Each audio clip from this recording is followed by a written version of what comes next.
Hi everyone and welcome to Rob Evans 365. It's day number 370. Today I want to talk about something very important, which is to do with your health and fitness and the sustainability of life, and that is first aid.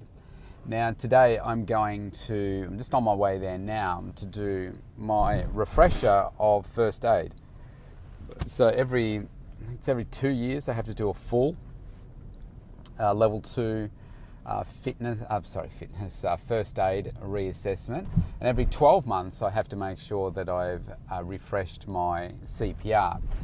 So CPR is your cardiopulmonary resuscitation. So basically being able to save someone's life. Obviously the industry that I work in is one of the highest risk from an insurance perspective industries that you can work in, because you're making people exercise, and the statistics show that most personal trainers, fitness trainers that are working with adults will have someone die on their watch at some stage in their life. The longer they are working in the profession, the higher the chance that you're going to have somebody that passes away. Now, I've been fortunate that obviously no one has passed away, but also that nobody has had a really serious health risk during a session that I've conducted. Now, there's always a risk when you're working with people, that things that aren't diagnosed or whatever aren't resolved. But what I do is I have a very thorough fitness assessment process and a pre-screening process to make sure that we lessen that risk even further. And where appropriate, where certain red flags are shown because of results of testing, then we need medical clearance before we proceed with further testing for those people. And the most serious things that I've had, I'll tell you about in a moment. But many years ago, when was it? Okay, it would have been around the year 2001.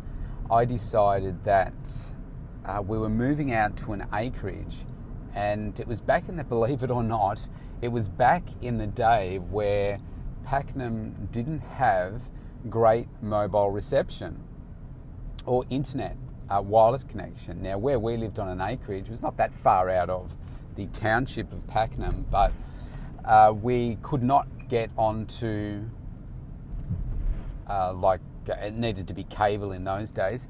No cable internet to the house. There was no wireless invented, believe it or not. So what I needed to do was there were two options. One was you had a dongle which was basically a USB style wireless device that you would stick into the side of your computer or laptop to give you access to towers that were around. Now, there were only 2 towers in Pakenham at the time. Well, actually one. One was based down near the railway station. There was another one based out at Narnagoon, which from me was about I'll say 5 kilometres from me. And there would be some days where I would have to grab my laptop, jump into the car and drive down to a service station in Narnagoon just so that I could send urgent emails and stuff. That's how ridiculous it was. Because if it was really windy, bad weather, then the internet would drop out all the time. The alternative was to get some satellite dish and do it that way, which was quite expensive. It was something like $1,200 or something like that to do it. And the connection was just as unstable. So I was pleased once they started to improve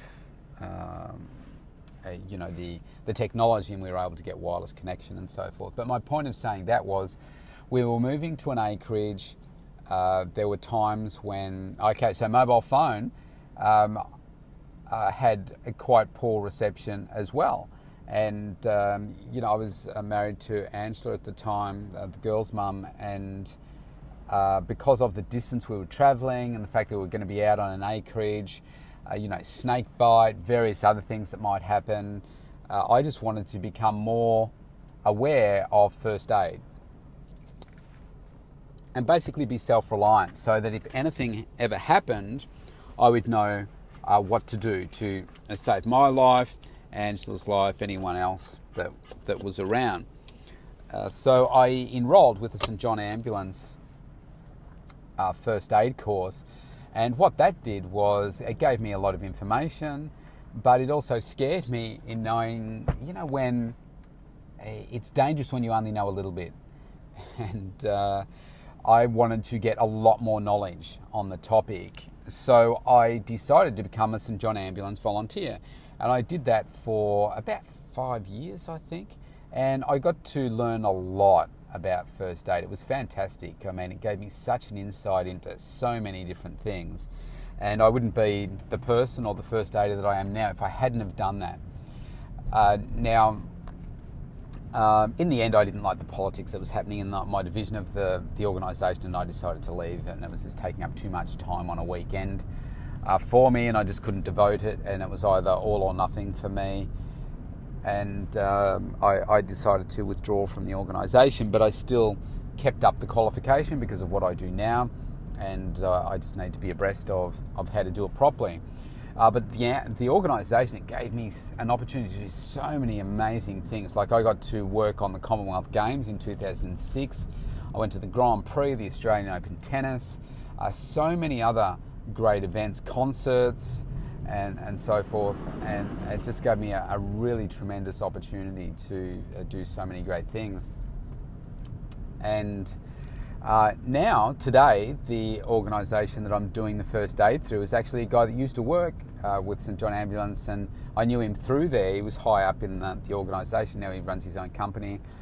And his sessions, actually, the last one I did it with Cherie, the best first aid session that I've ever done. It was it was fun, it was informative, very hands-on and really great. But my point of telling you all of this is that everybody should know how to save a life. You just never know when you might need to save a life through CPR, whether it's a snake bite, a spider bite, it could be anaphylactic shock. We've got some road rage happening in front of me here, and it's really making me uncomfortable. I'll just take a wide berth. We're in some roadworks, and the speed limit is 40, and I don't think the person behind the car in front realises that, because now it's 100 and we're not doing 100. Now I think the person in front is just irritating the person behind. It's like, do you know what? You're going to get there a few minutes later, maybe. Just breathe and get over yourself. And I'll just hang back a little bit, I think, just in case he decides to rear end the other guy or girl. And I have been presented with a few instances.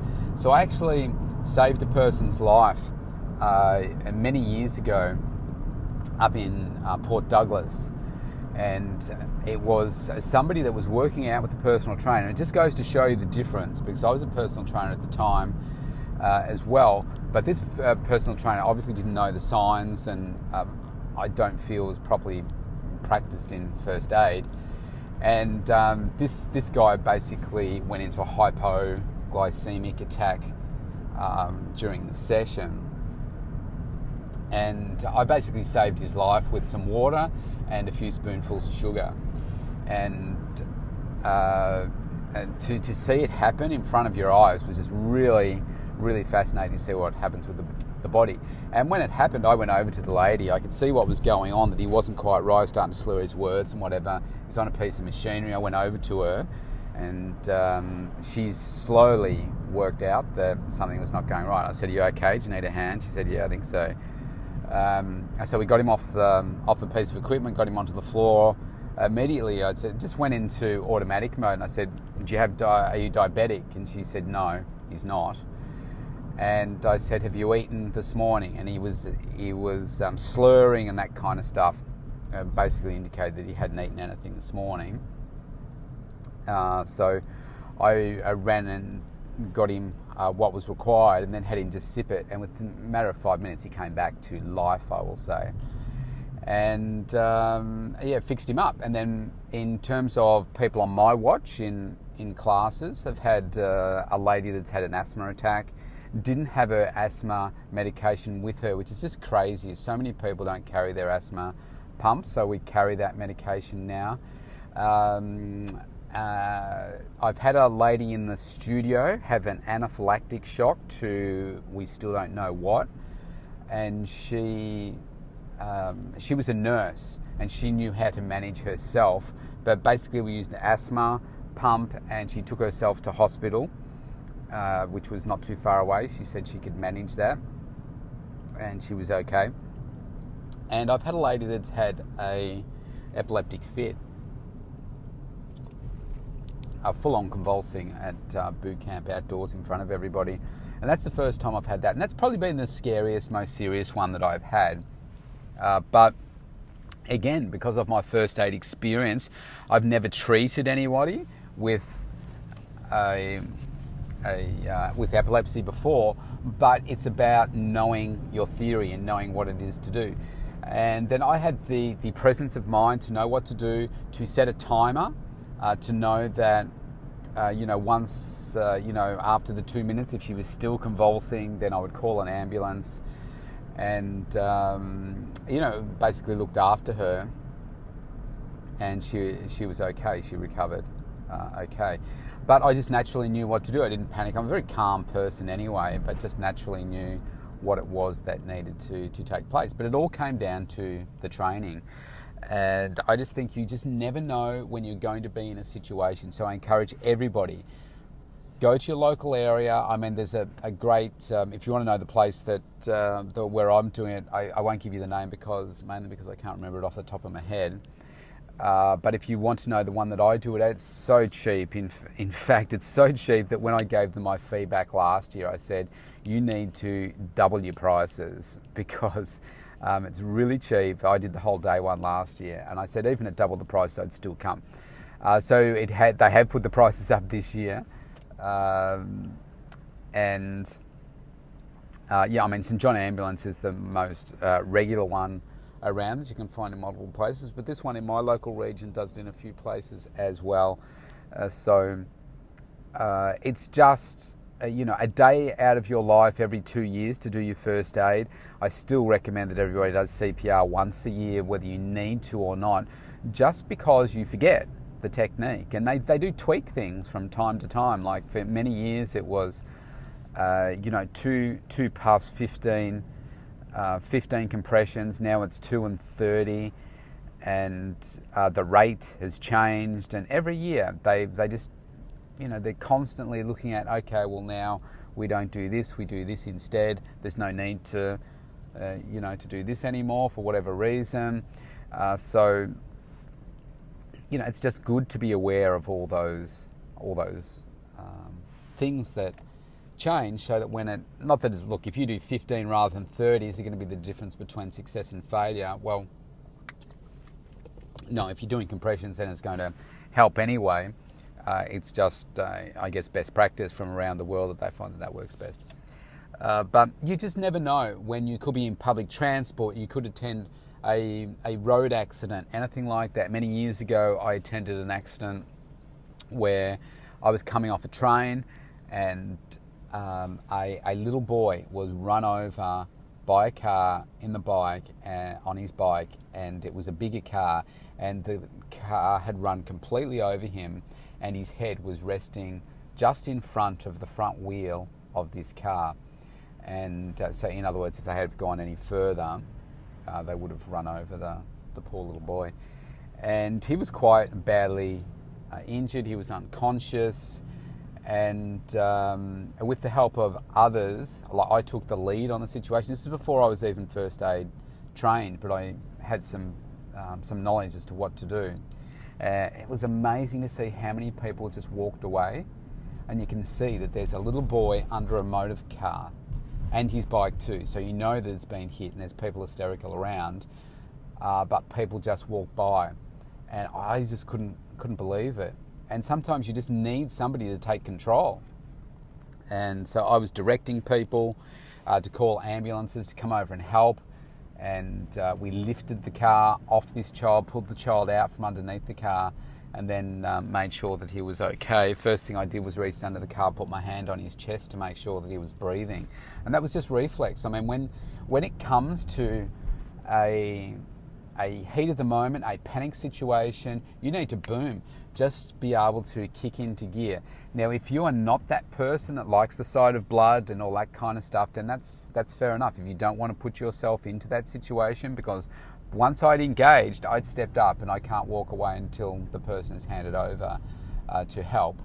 But I'm just that sort of person. I will do what's necessary to help the person because I've got some basic skills and I want to make a difference in terms of helping people. If that's not you, then you don't need to do that. But I would just encourage everybody, because you just never know whether it's a loved one or anything. A simple thing is choking. Like I've been around a few kids now that have been choking, and when you know what to do, and it's not what you see on the American TV, the Heimlich maneuver and stuff, we don't do that here. It is the back thrusts through the shoulder blades to help somebody cough something up, and I've actually saved a couple of people that way as well. I'm quite practiced in CPR. I've never had to do CPR on someone, but I know what to do if I needed to. So I just think everybody should get this skill because you just never know. You never know when you might need it. Now, I'm about to pull in to my training, so I would encourage all of you, look it up, go and get booked in for some training today. I don't mean do the course today, but book it in so that you become practiced. If you haven't done it for many years, go get trained up in it, man.